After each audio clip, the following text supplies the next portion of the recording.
আজি আমি এই ভিডিঅ'টোত এটা অত্যন্ত গুৰুত্বপূৰ্ণ বিষয়ৰ ওপৰত আলোচনা কৰিবলৈ আগবাঢ়িছোঁ। বিষয়টো হৈছে ভগৱানে কেনেধৰণৰ মানুহৰ ওপৰত সদায় কৃপাদৃষ্টি ৰাখে। আমি সকলোৱে বিচাৰোঁ যাতে ভগৱানে আমাৰ সুখ দুখ বিপদ বিঘিনি আদি প্ৰতিটো মুহূৰ্ততে আমাৰ সৈতে থাকক, আমাক সহায় কৰক বা ৰক্ষা কৰক আৰু আমাৰ অপায় অমংগল দূৰ কৰক। কিন্তু আমাৰ মাজৰে বহুজনে ভগৱানক একান্ত চিত্তে পূজা অৰ্চনা কৰাৰ পিছতো ভগৱানে বিপদৰ সময়ত তেওঁলোকক ৰক্ষা নকৰে বা সহায় নকৰে। আচলতে ইয়াৰ কাৰণ কি? ভগৱানে প্ৰকৃততে কেনে মানুহক সহায় কৰে? যদি আপুনি ভগৱানক বিশ্বাস কৰে, যদি আপুনি এই কথা জানিব বিচাৰে, তেন্তে আপুনি আজিৰ এই ভিডিঅ'টো খুব ধ্যান দি সম্পূৰ্ণকৈ চাব লাগিব। আৰু যদি ভগৱানক বিশ্বাস নকৰে, তেন্তে এই কথাখিনি আপুনি শুনিলেও আপোনাৰ একো লাভ নহ'ব। এতিয়া কথাটো হ'ল, ভগৱানে কিয় প্ৰাৰ্থনা কৰাৰ পিছতো সহায় নকৰে? কেনেধৰণৰ মানুহক প্ৰতি মুহূৰ্ততে ভগৱানে সহায় কৰে বা সঠিক পথেৰে আগুৱাই লৈ যায়? আপোনাক আজি আমি তিনি ধৰণৰ মানুহৰ কথা ক'ম। এই তিনি ধৰণৰ মানুহকেই ভগৱানে সুখে দুখে সংগ দিয়ে। আশা কৰিম আপুনিও এই তিনিজনৰ ভিতৰত নিশ্চয় এজন হ'ব। ভগৱান শ্ৰীকৃষ্ণই অৰ্জুনক অমূল্য জ্ঞান দিছিল। ভগৱান শ্ৰীকৃষ্ণই দিয়া সেই অমূল্য বাণী বা জ্ঞানকে আমি গীতা জ্ঞান বুলি মানি চলি আহিছোঁ। আমি এই জ্ঞানৰ ওপৰতে নিৰ্ভৰ কৰি জীৱনটো আগবঢ়াই নিয়াটো আৱশ্যক। সংকটৰ সময়ত বা বিপদৰ মুহূৰ্তত ভগৱানে কিদৰে তেওঁৰ ভক্তক উদ্ধাৰ কৰি বিপদ নাশ কৰে সেই কথাটো মন কৰিব। প্ৰথম কথাটো হৈছে ঈশ্বৰৰ প্ৰতি বিশ্বাস। আমি সকলোৱে মুখেৰে বহু কথা কওঁ। আমি কওঁ যে ভগৱানক আমি বহুত বিশ্বাস কৰোঁ, কিন্তু আপুনি লক্ষ্য কৰিলে দেখিব, যেতিয়া আমি বেয়া পৰিস্থিতিৰ সন্মুখীন হওঁ, নিজকে চম্ভালিব নোৱাৰা এক অৱস্থাৰ সন্মুখীন হওঁ, বা আমাক যেতিয়া বিপদে সকলো ফালৰ পৰা হেঁচা মাৰি ধৰে, তেতিয়া কিন্তু ঈশ্বৰৰ ওপৰত থকা আমাৰ বিশ্বাস হেৰাই যায়। আমি জীৱনত সন্মুখীন হোৱা সকলো বেয়া পৰিস্থিতিৰ বাবে তেতিয়া ঈশ্বৰকে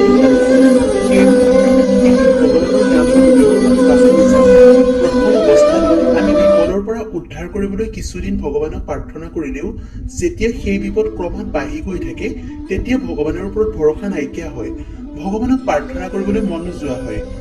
মনত ৰাখিব, এই ধৰণৰ মানুহৰ ওপৰত কেতিয়াও ভগৱানৰ কৃপা দৃষ্টি নাথাকে। ভগৱানে সেইজনকহে সহায় কৰে যি বেয়া সময়তো ভগৱানক একেধৰণে পূৰ্বৰ দৰে আৰাধনা কৰে, যি যিমানেই জটিল সময় নাহক লাগে ভগৱানক প্ৰাৰ্থনা কৰিবলৈ কেতিয়াও পাহৰি নাযায়। তেওঁকহে ভগৱানে সকলো বিপদৰ পৰা ৰক্ষা কৰে বা তেওঁৰ ওপৰতহে ভগৱানৰ কৃপা দৃষ্টি থাকে। সেইজন মানুহক সংকটকালীন পৰিস্থিতিত ভগৱানে তেওঁৰ কাষত সাহস হৈ থিয় দিয়ে, তেওঁৰ সঠিক পথ দেখুৱাই বিঘিনি নাশ কৰে ভগৱানে। সেইবাবেই যিমানেই বেয়া সময় নাহক, যিমানেই দুৰ্যোগ নাহক লাগে, ভগৱানক কেতিয়াও সন্মান কৰিবলৈ এৰি দিব নালাগে। ভগৱানৰ ওপৰত বিশ্বাস ৰাখিব লাগে। যাৰ ঈশ্বৰৰ ওপৰত বিশ্বাস হেৰাই যায়, তেওঁ ঈশ্বৰৰ কৃপাৰ পৰা বঞ্চিত হোৱাটো নিশ্চিত।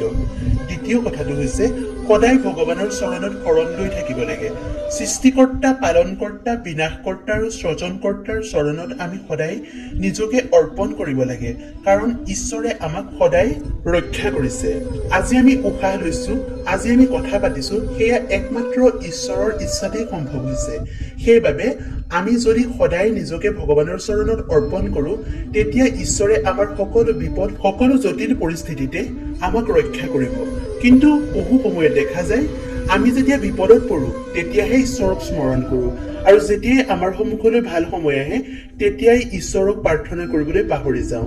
বৰ্তমান সময়ত মানুহ আধুনিক হৈছে, আৰু আধুনিকতাৰ ধামখুমীয়াত মানুহৰ সকলো সময় কম হৈ পৰিছে। আজিৰ যুগত আপুনি বহু এনেকুৱা মানুহো লগ পাব যি কৈ দিব পাৰে ঈশ্বৰক স্মৰণ কৰিবলৈ তেওঁলোকৰ সময়ে ক'ত। যদি আপুনি ভগৱানক অন্তৰৰ পৰা বিশ্বাস কৰে, তেন্তে এই ভুল কেতিয়াও নকৰিব। আমি দিনটোৰ কোনোবা নহয় কোনোবা এটা সময়ত অন্তত 1 মিনিট হ'লেও ঈশ্বৰক স্মৰণ কৰাৰ এক অভ্যাস গঢ়ি তুলিব লাগে। সদায় এক নিৰ্দিষ্ট সময়ত নিজৰ ইষ্ট দেৱতাক স্মৰণ কৰিবলৈ চেষ্টা কৰিব লাগে। তেতিয়া অৱশ্যেই জটিল পৰিস্থিতিৰ পৰা বাহিৰ হ'বলৈ ভগৱানে আমাক ৰাস্তা দেখুৱাব। যিজনে সৰ্বদা ভগৱানক বিশ্বাস ৰাখি প্ৰতি খোজতে ভগৱানৰ নাম লৈ আগবাঢ়ে, যি সদায় ভগৱানৰ নামতে সকলো অৰ্পণ কৰি প্ৰতিটো কাৰ্যত আত্মনিয়োগ কৰে, এক প্ৰকাৰৰ এই ধৰণৰ মানুহ ঈশ্বৰৰ প্ৰিয় পাত্ৰ হৈ পৰে। এই ধৰণৰ মানুহক ভগৱানে নিজৰ ভক্তৰূপে পালন কৰে, যাৰ বাবে এই ধৰণৰ মানুহে বহু ডাঙৰ ডাঙৰ বিপদৰ সন্মুখীন হৈও সেই বিপদ উফৰাই আগবাঢ়ি যাব পাৰে অনায়াসে। তৃতীয়তে, সেইজনক ভগৱানে সহায় কৰে যি নিস্বাৰ্থভাৱে ভগৱানক সেৱা কৰে। ভগৱানে কৈছে নিস্বাৰ্থভাৱে যি মোক সেৱা কৰিব মই তেওঁকহে প্ৰতি মুহূৰ্ততে সহায় কৰোঁ। কিন্তু আমি স্বাৰ্থপৰ, সেইবাবে ভগৱানে আমাক সহায় নকৰে, কাৰণ আমি ভগৱানক প্ৰাৰ্থনা কৰিবই নাজানো। আমি কেৱল ফলৰ আশাতহে ভগৱানক প্ৰাৰ্থনা কৰোঁ। হে প্ৰভু, মোক যিকোনো প্ৰকাৰে এটা চাকৰি যোগাৰ কৰি দিয়া। হে প্ৰভু, নামঘৰলৈ এখন শৰাই আগবঢ়াইছো, মই যাতে এইবাৰ পাছ কৰিব পাৰোঁ। হে ভগৱান, মই যদি এইবাৰ এই কামটোত সফল হওঁ, মন্দিৰত অমুকটো বস্তু দিম। এইদৰে আমি ফলৰ আশা কৰি ভগৱানক প্ৰাৰ্থনা কৰোঁ।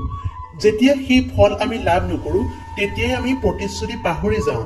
যদি ফল পাওঁ তেতিয়াহে দিম বুলি কৈছিলো, এতিয়াতো নাপালোৱেই, নিদিলেও হ'ব। এইদৰে ভাবি লৈ কথাটো পাতলাই থৈ দিওঁ। কিন্তু সেয়া সঠিক নহয়। এইখিনিতে এটা বাস্তৱ অভিজ্ঞতা আপোনাক শ্বেয়াৰ কৰিছো। এখন অতি ভিতৰুৱা গাঁৱত এজন মেধাৱী ছাত্ৰ আছিল, কিন্তু তেওঁলোকৰ ঘৰৰ অৱস্থা ভাল নাছিল। তেওঁৰ পঢ়া নামতেই ঘৰৰ বহু মাটি সম্পত্তি দেউতাকে বিক্ৰী কৰি তেওঁক উচ্চ শিক্ষা দিলে। তাৰপিছত তেওঁ এটা ভাল চাকৰিৰ ইণ্টাৰভিউ দিছিল।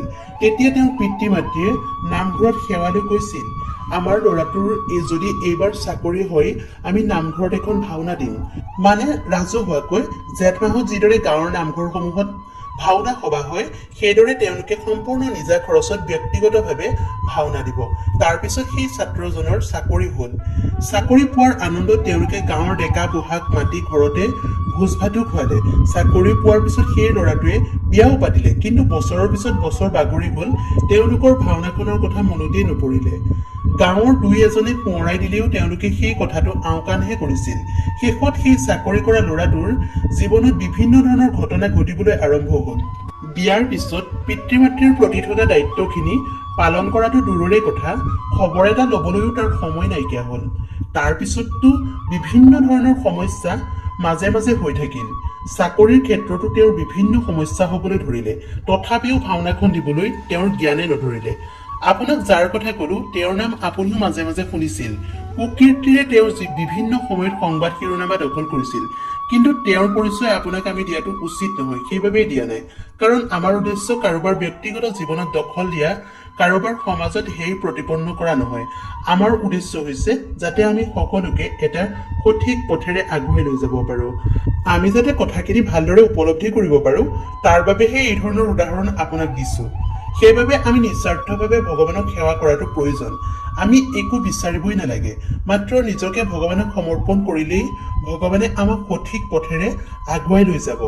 কিন্তু আমি প্ৰাৰ্থনা কৰাৰ সময়ত এইখিনি পাহৰি নিজকে স্বাৰ্থপৰৰ দৰে ভগৱানক প্ৰকাশ কৰোঁ। আমি ভগৱানক সেৱা ঠিকেই কৰোঁ, কিন্তু আমাৰ সেৱাত সদায় কিবা নহয় কিবা এটা আশা লুকাই থাকে। আমাৰ প্ৰাৰ্থনাত কিবা নহয় কিবা এটা কামনা বা বাসনা থাকে। কেৱল ভগৱানকেই নহয়, আমি মানুহক দান কৰাৰ সময়তো এইটোৱে ভাবো যে এওঁক দান দিলে ভগৱানে মোৰ ভাল কৰিব, সেয়াও স্বাৰ্থই। মুঠতে প্ৰতিটো সময়তে আমি দানৰ বিনিময়ত কিবা এটা নহয় কিবা এটা প্ৰতিদান বিচাৰোঁ। গতিকে আমি চেষ্টা কৰিব লাগে, মনটো সংযম কৰিব লাগে, যাতে আমি নিস্বাৰ্থ মন এটা লৈ ভগৱানক প্ৰাৰ্থনা কৰিব পাৰোঁ। প্ৰাৰ্থনা কৰাৰ সময়ত যাতে আমি কোনো আশা বা ইচ্ছাৰ কথা ভগৱানক প্ৰকাশ নকৰোঁ, বিনিময়ত যাতে একোৱেই নিবিচাৰোঁ। যি এইদৰে নিস্বাৰ্থভাৱে ভগৱানক সেৱা কৰিব পাৰিছে, তেওঁকেই ভগৱানে বিপদে আপদে সুখে দুখে লগত থাকি সহায় কৰি গৈছে। আপোনাক পুনৰ মনত পেলাই দিছো, 1. ঈশ্বৰৰ প্ৰতি সঁচা অৰ্থত বিশ্বাস ৰাখি আগবাঢ়ক। 2. সদায় ভগৱানৰ চৰণত নিজকে অৰ্পণ কৰক। 3. নিস্বাৰ্থভাৱে ভগৱানক সেৱা অৰ্চনা কৰক। এই তিনিজনক সদায় ভগৱানে সহায় কৰে। ভগৱানে নিজৰ ভক্তৰূপে পালন কৰে। সকলো বিপদ বিঘিনি নাশ কৰি ভগৱানে এই ধৰণৰ